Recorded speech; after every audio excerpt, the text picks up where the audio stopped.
আমরা আল্লাহর সাথে চুক্তিবদ্ধ হইতে হবে যে আল্লাহ আমরা জীবন দেব, আমরা জান দেব, আমরা মাল দেব। আল্লাহ তাআলা বলেন আমি বিজয়ও দেব, জান্নাতও দেব,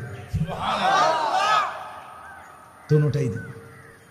এটা আমার হৃদয়ের কথা, আমার আবেগের সবটুকু দিয়ে আমি বলতে চাই, মুসলমানের যুবকরা যদি শুধু দুইটা জিনিস করে, একটা জিনিস হলো নিজের মাথার চুল চতুর্দিক থেকে সমানভাবে কাইটা চেহারা সুরত যদি মুসলমানের মতো বানায়, আর 5 ওয়াক্ত নামাজ বিশেষ করে ফজরের নামাজ যদি মুসলমানের যুবকরা পড়তে শুরু করে মসজিদে গিয়ে, আর চেহারা সুরত আর চুলটা ঠিক করে, আল্লাহর কসম গোটা পৃথিবীর কাফের আর বেঈমান বুঝবে মুসলমানের যুবকরা নড়ে চড়ে বসছে। তারা বুঝবে মুসলমানের সবচেয়ে বড় সম্পদ যুবক, তারা ইসলাম নিয়ে ভাবতেছে, আগামী দিন নিয়ে ভাবতেছে। ইনশাআল্লাহ